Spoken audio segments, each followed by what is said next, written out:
आज की कहानी कॉमिक सुपर हीरो बैटमैन के बारे में है, जो अपने शहर को बचाने के लिए गुंडों से लड़ता है। मूवी की अभी अभी रिलीज होने की वजह से मूवी का कोई अच्छा प्रिंट मौजूद नहीं है, पर आपको इंटरटेन करने के लिए हम इसे ऐसे ही क्लिप्स के साथ एक्सप्लेन कर रहे हैं। बैटमैन को अपने मकसद से रोकने के लिए कई खूंखार विलन सामने आते हैं। अब क्या बैटमैन इन सब विलन्स को हरा के अपने शहर को वो सुकून दे पाएगा जिसका उसने वादा लिया है? कहानी शुरू होती है हैलोवीन की रात से, जहां एक रिडलर नाम का खूनी गौथम शहर में अपना खौफ फैला रहा था। उसे पहेलियां सुलझाने का बहुत शौक होता है, इसीलिए वो खुद को रिडलर कहता है। रिडलर का शिकार बनता है गौथम का मेयर, जिसे वो बेरहमी से कत्ल करके एक पहेली छोड़ जाता है, और ये पहेली सिर्फ बैटमैन के लिए थी। अब बैटमैन नाम का आदमी शहर में पिछले 2 साल से गुंडों के खिलाफ लड़ रहा था। बैटमैन की असल पहचान ब्रूस वेन है, जो गौथम शहर का सबसे मशहूर और अमीर बिजनेसमैन है। अब ब्रूस वेन ही बैटमैन है, ये राज सिर्फ एल्फ्रेड और खुद ब्रूस वेन ही जानते हैं। एल्फ्रेड ब्रूस का बटलर है, जिसने ब्रूस को बचपन से पालकर जवान किया था। बैटमैन सभी गुंडों को अपना एक डायलॉग सुनाता है कि ये आसमान में जलती हुई रोशनी एक उम्मीद की किरण नहीं, बल्कि ये तुम सब के लिए एक चेतावनी है।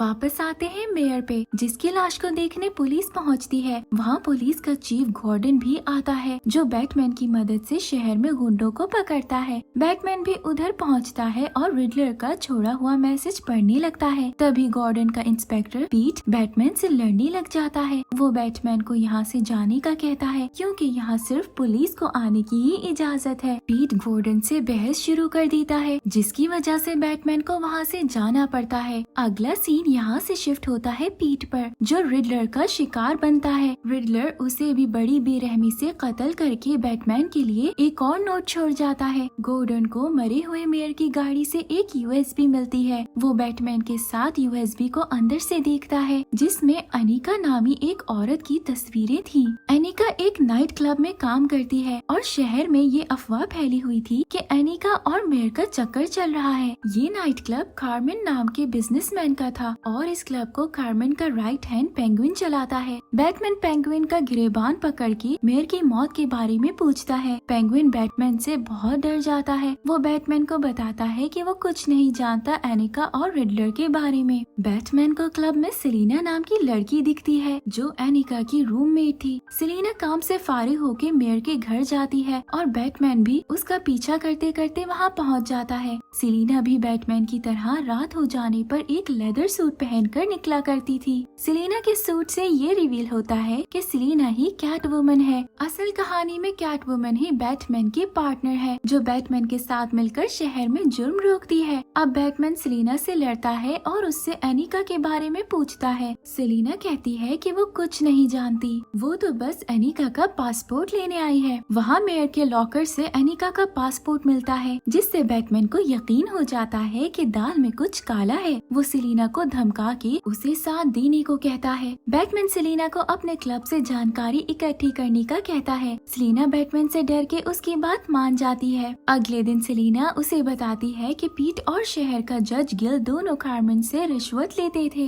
बैटमैन सेलिना से कार्मेन और उसके रिश्ते के बारे में पूछता है, जिस पर सेलिना बैटमैन से मिलना बंद कर देती है। पीट के मरने के बाद रिडलर गिल को अपना शिकार बनाता है। वो गिल के शरीर के साथ एक टाइम बॉम्ब बांध देता है और उसे एक गाड़ी में बिठाकर मेयर के जनाजे पर क्रैश कराता है। वहाँ ब्रूस वेन भी था, जो फौरन से अपना भेस बदल के आ जाता है। बैटमैन गिल को सब लोगों से दूर लेकर जाकर बॉम्ब डिफ्यूज करने की कोशिश करता है। गिल के फोन पर रिडलर की कॉल आती है। बैटमैन कॉल उठाकर बॉम्ब डिफ्यूज करने का पूछता है, जिस पर रिडलर उसे कहता है कि अगर गिल 3 पहेलियों को बूझ ले तो ये बॉम्ब डिफ्यूज हो जाएगा। गिल रिडलर की पहली 2 पहेलियों का जवाब तो दे देता है, मगर तीसरी पहेली पर गिल चुप हो जाता है। रिडलर अपनी तीसरी पहेली में पूछता है कि वो कौन आदमी था जिसने सेल की शिकायत पुलिस से की है। सेल शहर का एक मशहूर ड्रग डीलर था, मगर किसी एक आदमी की शिकायत से पुलिस ने सेल के सारे धंधे को बंद कर दिया था। गिल उस आदमी को जानता था जिसने पुलिस से शिकायत की थी। बैटमैन गिल को कहता है कि वो उस आदमी का नाम लेकर अपनी जान बचा ले, मगर गिल अपना मुंह बंद रखता है और इतने में बॉम्ब फट जाता है, जिससे गिल की मौत हो जाती है। बॉम्ब फटने से बैटमैन को कुछ फर्क नहीं पड़ता, क्योंकि उसका सूट हर तरह के बॉम्ब को झेल सकता है। बैटमैन के लिए पहेलियां और भी कठिन होती जा रही थी। वो गॉर्डन के साथ मिलकर इस नतीजे पर पहुंचता है कि पुलिस से शिकायत करने वाला आदमी और कोई नहीं बल्कि पेंगुइन है। बैटमैन पेंगुइन के क्लब पहुंचता है। पेंगुइन उसे देखकर बहुत ज्यादा डर गया था क्योंकि उसकी गाड़ी की डिग्गी में एनिका की लाश पड़ी थी। पेंगुइन फौरन से अपनी गाड़ी में बैठकर वहां से फरार हो जाता है, मगर बैटमैन भी पूरी तैयारी के साथ आया था।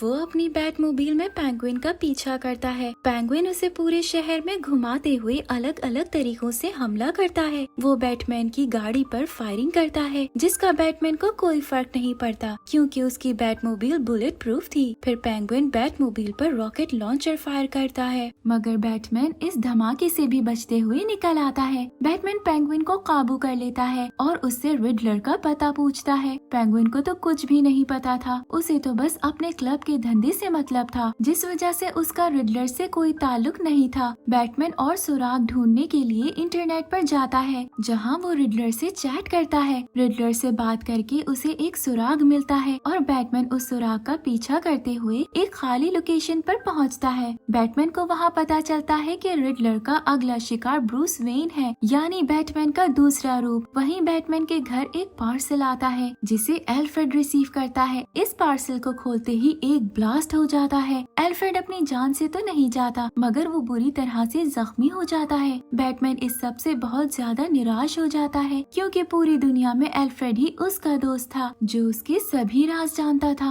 बैटमैन रिडलर को पाने के लिए और भी उतावला हो जाता है। बैटमैन अपने माता पिता के बारे में पढ़ता है जिन्होंने मरने से पहले एक ऑर्फनेज बनाई थी। अब सभी बैटमैन के फैंस ये जानते हैं कि ब्रूस वेन के बचपन में ही उसके माता पिता थॉमस और मार्था को कत्ल कर दिया गया था, जिसकी वजह से ब्रूस आज बैटमैन है। वापस आते हैं कहानी की तरफ, जहां बैटमैन को पता चलता है कि रिडलर ने अपना बचपन थॉमस और मार्था के ऑर्फनेज में गुजारा है। इसी दौरान रिडलर पूरे शहर में एक खबर फैलाता है कि थॉमस वेन ने एक पत्रकार को मरवाया है। रिडलर इस खबर में बताता है कि वो जर्नलिस्ट मार्था के बारे में कुछ छपवाना चाहता था जिससे थॉमस को तकलीफ थी, और थॉमस के कहने पर कार्मिन ने उस जर्नलिस्ट को मौत के घाट उतार दिया था। बैटमैन को ये सब सुनकर यकीन नहीं आता। वो तो अपने पिता को अपना हीरो मानता था। ब्रूस का मानना था कि उसके पिता थॉमस एक सच्चे इंसान थे जिन्होंने अपनी दौलत से गरीबों की मदद की है। बैटमैन सच जानने के लिए हॉस्पिटल आता है जहां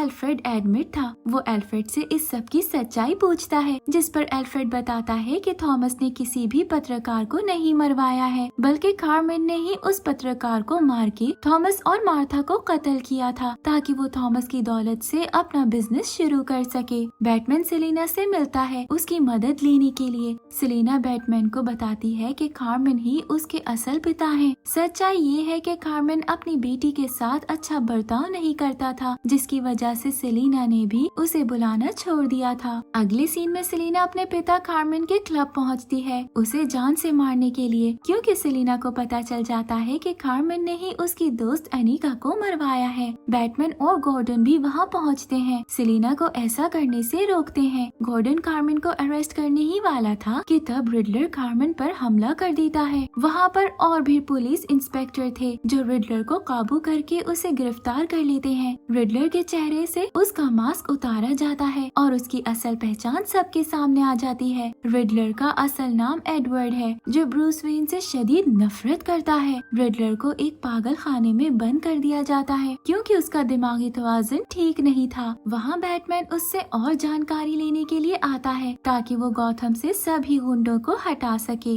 एडवर्ड उसे कहता है कि वो ये सब कुछ अपनी नफरत और जलन की वजह से कर रहा था। उसे बचपन से ही ब्रूस वेन से जलन थी कि कैसे उसके माता पिता के मर जाने के बाद उसे विरासत में इतना सारा पैसा मिला था। एडवर्ड खुद भी एक अनाथ था, जिसकी वजह से वो खुद को ब्रूस वेन से कंपेयर किया करता है कि आज ब्रूस एक करोड़पति है और वो खुद गरीब का गरीब ही रह गया। एडवर्ड बैटमैन को साथ मिलकर काम करने के लिए कहता है। वो बैटमैन को बताता है कि हम दोनों मिलकर इस शहर पर राज कर सकते हैं। बैटमैन उसे अपनी बकवास बंद करने का कहता है क्योंकि एडवर्ड की वजह से इतने लोगों की मौत हुई थी। तभी एडवर्ड रिवील करता है कि कुछ ही देर में शहर के अलग अलग हिस्सों में काफी सारे बॉम्ब्स फटने वाले हैं और उसके साथ ही मिलकर गॉथम की नई मेयर बेला को जान से मारने वाले हैं। बैटमैन सेलिना के साथ बॉम्ब ढूंढने निकलता है। दोनों पहले एडवर्ड के सभी साथियों से लड़कर बेला की जान बचाते हैं। अब इस सब से उन दोनों को देर हो जाती है और एडवर्ड के लगाए हुए बॉम्ब फट जाते हैं। ये बॉम्ब शहर के डैम पर लगे हुए थे, जिसके फटने से डैम टूट गया था और पूरे शहर में तेज फ्लड आ जाता है। सेलिना अब हार मान जाती है। वो ब्रूस से कहती है कि इस शहर का कुछ नहीं हो सकता, मैं यहाँ एक और पल भी नहीं रह सकती, और ये कहकर वो वहाँ से चली जाती है। बैटमैन वहीं रुकने का फैसला लेता है क्योंकि उसका मानना था कि इस शहर को अभी भी उसकी जरूरत है। वो शहर को एक नई उम्मीद से देखता है। बैटमैन सोचता है कि रिडलर के जाने से गॉथम में बाकी सब क्रिमिनल्स भी चले जाएंगे और दोबारा से इस शहर की खुशियाँ लौट आएंगी। फिल्म के एंडिंग सीन्स में एडवर्ड दिखाया जाता है जो पागल खाने में किसी दूसरे मरीज से बात कर रहा था। ये मरीज और कोई नहीं बल्कि जोकर होता है। दोनों किसी नए जुर्म के बारे में प्लान बना ही रहे थे कि इस सस्पेंस पर मूवी एंड हो जाती है। Thank you for watching.